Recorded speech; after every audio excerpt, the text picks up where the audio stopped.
Bom dia, alunos, tudo bem? Aqui é a professora Vanessa, professora de Biologia, e hoje a gente vai fazer uns exercícios lá da página 43, apostila 3, com o assunto linkage e permutação, tá bom? Primeiro exercício. Efetuado um retrocruzamento entre uma planta de ervilhas lisas com gavinhas, elhão, elinho, Gezão, gezinho, com plantas de ervilhas rugosas sem gavinhas, elinho, elinho, gezinho, gezinho. Obteve-se a seguinte descendência. Então, eu tive lisa com gavinha 494, lisa sem gavinha 8, rugosa com gavinha 12, rugosa sem gavinha 486. O total eu tenho 1.000. Bom, pessoal, para calcular a taxa de permutação, né? Primeiro eu vou analisar qual das características aqui eu tenho em menor quantidade, para ver quem são os gametas parentais e os recombinantes, tá bom? Então, eu sei que esse lisa sem gavinha e rugosa com gavinha, vaguinha, são características que se deram origem a partir do crossover.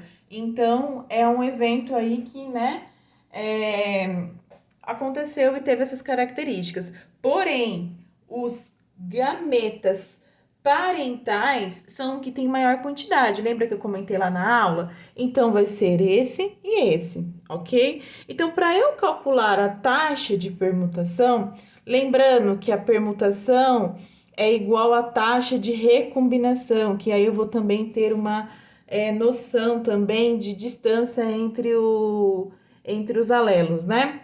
Eu vou somar em menor quantidade, que no caso aqui é o 8 e o 12. Então, 12 mais 8, eu vou ter 20, certo? E aí, para eu descobrir a porcentagem, eu vou pegar esse 20, colocar aqui, dividir pelo total, que no caso aqui é 1.000, certo?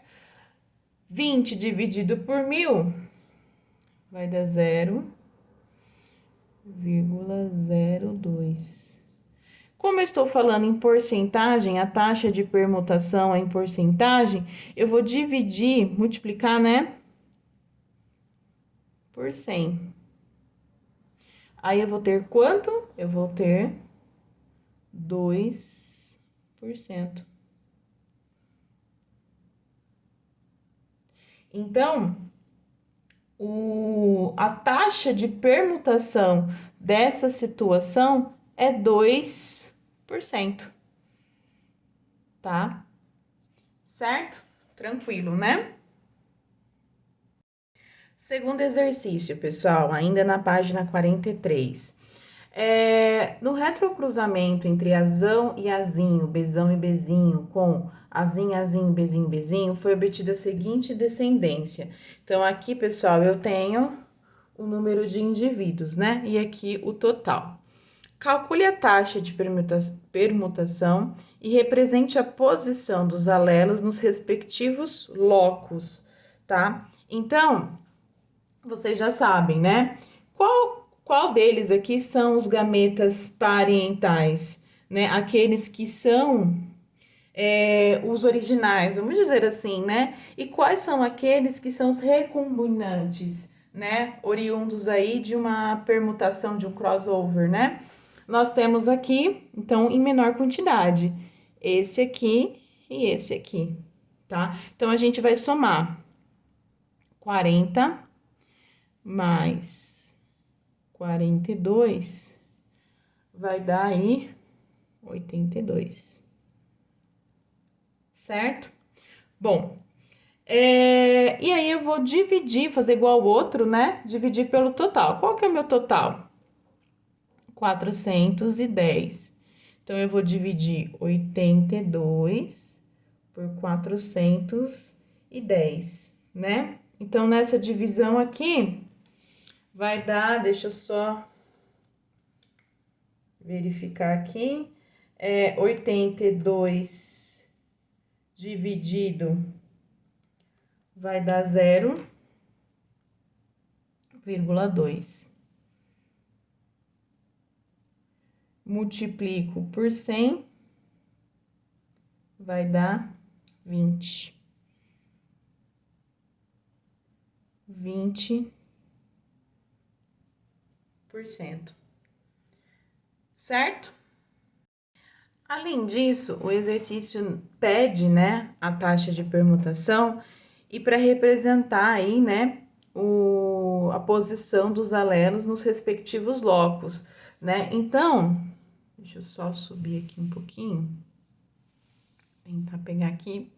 Se eu colocar lá, né, os parentais, eu vou observar o que, ó? Quem são os parentais, né? Olha aqui.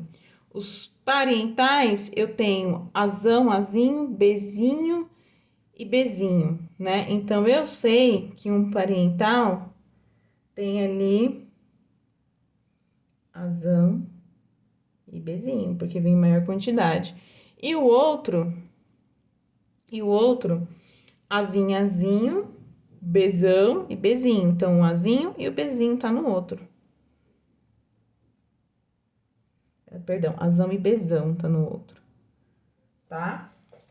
Então, aqui, o genótipo aí nesse caso é azão e bezinho, e azinho e bezão, tá bom?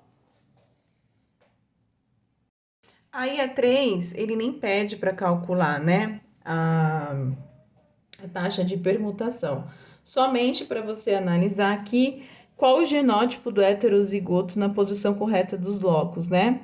Aí aqui também, pessoal, eu vou deixar vocês fazerem vocês analisarem quem são os parentais, né? E aí qual é o genótipo deles, tá bom? Esse tá bem facinho, tá bom, galera? Então, é basicamente isso, tá? Os exercícios lá da página 43, ok?